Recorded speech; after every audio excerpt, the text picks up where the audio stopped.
Welcome to NVC Life. I'm Rachelle Lamb, veteran NVC trainer and relationship coach, helping listeners navigate interpersonal conflict and ground more deeply into relational living.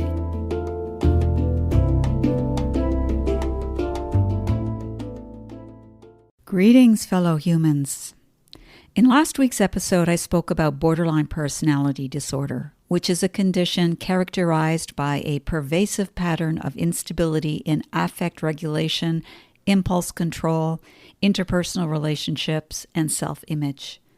I spoke about how often it is misdiagnosed, how prevalent it actually is, and how it can be experienced by those who have the condition as well as those who are in relationship with someone who has it. Before I jump into one of the more recognized effective treatments for BPD known as Dialectical Behavioural Therapy, I want to speak to the subject of labels and diagnoses. Any of you who have studied NVC or nonviolent communication know that labeling and diagnosing are frowned upon. In fact, Marshall Rosenberg himself would speak about how he would not look at the patient's psychiatric profile when he worked with a patient since it would interfere with his ability to see the human being. Don't see the label, see the person instead.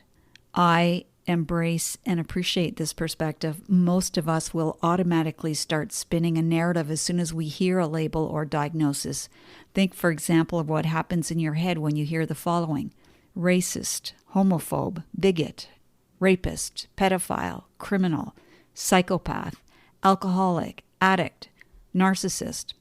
What happens to your view of a person when you hear those words? It's really hard to imagine a person behind the label or diagnosis, isn't it? Most of us think monster, and it's just as hard to want to know a person once you hear a pejorative label. When I'm teaching NVC, I stress the importance of recognizing how labels and diagnoses interfere with our ability to see others as human.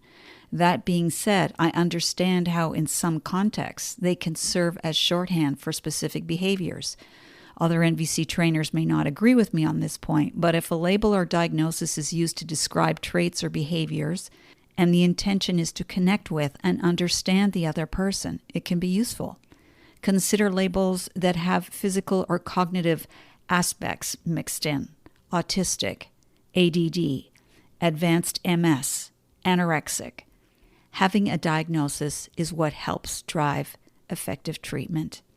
If you are suffering from digestive issues for weeks, dragging into months, dragging into years, and your repeated attempts at finding out what was plaguing you remained elusive, until finally one day it was determined that you had celiac disease, wouldn't you be relieved to know what you were dealing with and what you could do about it? One of the greatest challenges those who suffer from BPD face, as well as those who love them, is the deep frustration around obtaining a proper diagnosis.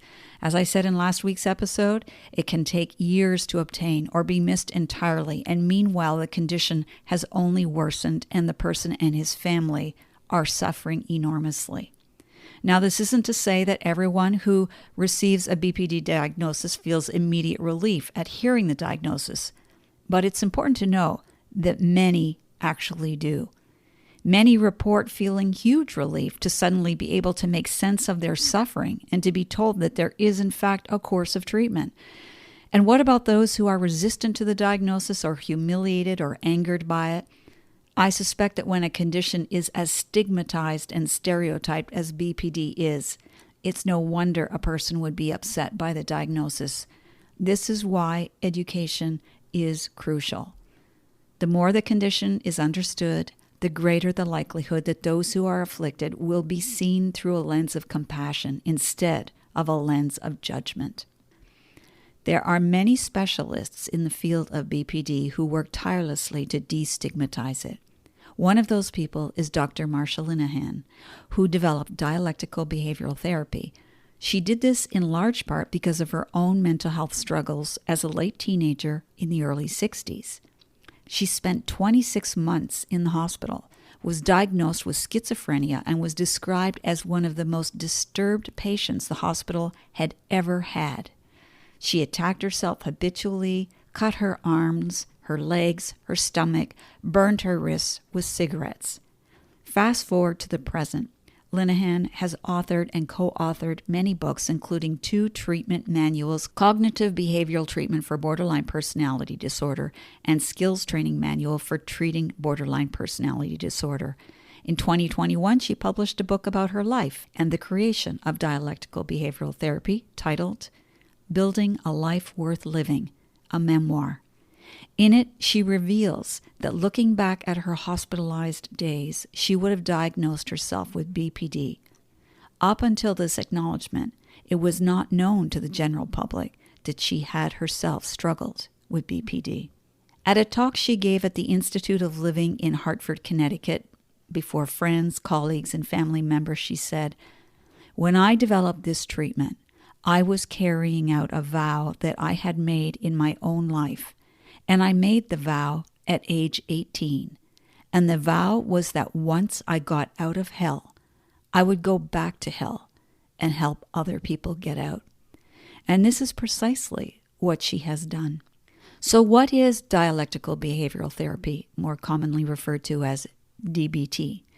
DBT focuses on helping people increase their capacity in 4 key areas: mindfulness, regulation, interpersonal effectiveness, and distress tolerance.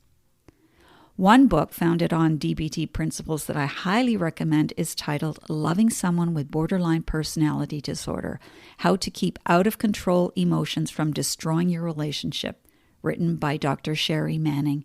In fact, I would recommend the book to anyone who wants to learn more about how to become more effective at managing trouble areas in any relationship where tensions are high, since dysregulation is typically experienced by the majority of people in close interpersonal relationships at some point or other. There are many components to DBT, but one of the main components is validation. Now, most of us have either said or heard someone else say, "I need validation, I need to be validated," but what does validation mean in the context of BPD and DBT? Validation is the recognition and acceptance of another person's internal experience as being valid. Emotional validation is distinguished from emotional invalidation, in which your own or another person's emotional experiences are rejected, ignored, or judged. There are different ways to validate. You can validate a person's thoughts. I can see why you're worried about that. It's definitely a concern. You can validate a person's emotions. Of course, you're sad about the breakup. It's devastating. You can validate a person's actions. I understand why you walked away from him instead of standing and arguing. So how does validation align with empathy as practiced in the NVC model? It's possible that some might say that they are one and the same, but I do see them a bit differently. Here's an example of validation from Manning's book. Ray is our loved one, and Ray has BPD. Ray calls you up in the morning. He's really upset. His voice is loud, and he sounds like he's on the verge of tears. Ray says, "I cannot believe what I did last night. I had a bad day. Rob and I are having really bad problems. I couldn't go home, so I went to the bar." And Ray is becoming dysregulated as he speaks. You say, "Okay, Ray, you and Bob were in a bad place, and so you went to the bar and not home. Tell me what happened." Ray gets louder. "I'm telling you what happened. I got wasted and went home with someone I didn't know. I blacked out and don't remember what happened." You say, "Man, this is bad. You're worried about what you did last night, right? Are you worried about STDs or about what Bob thinks?" "I'd probably be worried about both." Ray says, "I don't want to talk about it anymore. It's pissing me off, even talking about it." You say, "I'm sure it's hard to talk about. I bet you have a lot of emotions right now. I know people have been hard on you before, and it's making it difficult for you to talk to me. Are you sure you don't want my help?" If we examine Ray's scenario through the NVC lens, how might we respond? Ray says, "I cannot believe what I did last night. I had a bad day. Bob and I are having really bad problems. I couldn't go home, so I went to the bar." Remember, he's becoming dysregulated. You say, You sound pretty frustrated right now. Am I guessing accurately? Are you needing some reassurance that your relationship with Bob will stabilize? Ray gets louder.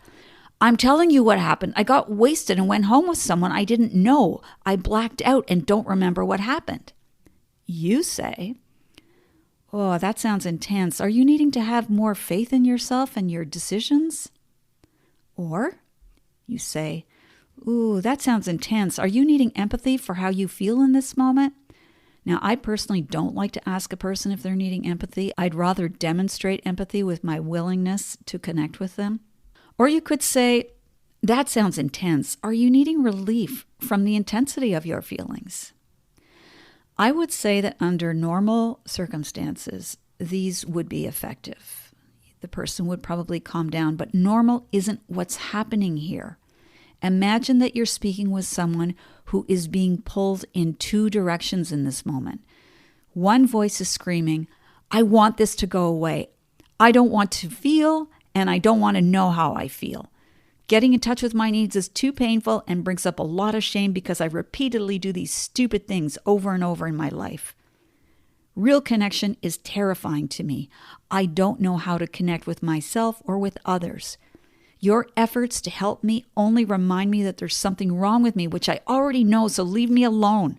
I'm better off without you. The other voice is screaming, I'm desperate for connection. I want to feel at peace with the world and with myself. I want to feel like I belong and that I'm an able person. I want to be able to handle challenges without raging at everyone around me or collapsing into a disgusting heap of self-hatred. The terrifying dilemma of wanting to connect on the one hand and intensely fearing connection on the other hand. Sylvia Plath wrote in her book, The Bell Jar, it is as if my life were magically run by two electric currents, joyous, positive, and despairing, negative. Whichever is running at the moment dominates my life, floods it. Here are 3 things not to do when your loved one is becoming dysregulated. Don't tell your loved one to calm down. Don't try to solve the problem before you have a clear picture of it and are sure your loved one wants you to help solve it. Don't say you understand when you don't.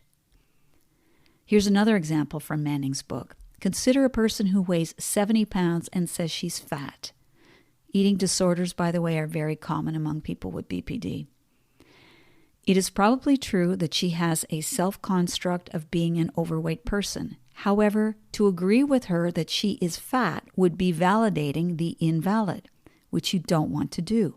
Fortunately, there are things that we can validate. We all have had days when, independent of our weight, we feel fat. Or we ate too much last night and are worried that we're gaining weight. Vocalizing these aspects. I know you feel fat, or being bloated stinks, or I can understand that you're worried about gaining weight even when you know you need to do so, is validating that what the person says makes sense and is understandable to us. Something important to know about people who suffer from BPD, Manning writes, people with BPD do not have a sense of who they are. In the moment, they are unable to identify what their experience is, what they feel in their bodies, what their thoughts and emotions are. They often judge themselves very harshly and struggle to develop realistic goals for the future. They do not know their values or their likes and dislikes. Hearing that, can you see how hard it will be for a person to name their feelings and needs? With practice, however, a person with BPD who is receiving treatment can eventually learn how to access and articulate their feelings and needs. It may seem ironic that a person can be so flooded with strong feelings, so dysregulated, and yet not be able to say how they're feeling. But that is, in fact, what's happening for them. There's so much to say on this subject, and I've only barely scratched the surface. And even for those who don't have BPD, learning about it and about dialectical behavioral therapy, there's so much to be learned that can be applied to any relationship challenge, especially when exchanges become overheated. I'll be including resources in the show notes to support your continued learning if that's what you'd like to do. There's no doubt that we are complex beings, and the interpersonal realm is just as complex, if not more so, as two or more complexities attempt to make contact with each other. I conclude this episode with a quote from Marsha Linehan. You can't think yourself into new ways of acting. You can only act yourself into new ways of thinking. For anyone who's ever struggled with making significant changes in their life, this is sound advice. Thank you for tuning into NVC Life. For future episodes, be sure to subscribe on iTunes, Spotify, or YouTube. For free resources or to book a private session with me, head over to RachelleLamb.com. Until the next time, stay sane, grateful, and generous.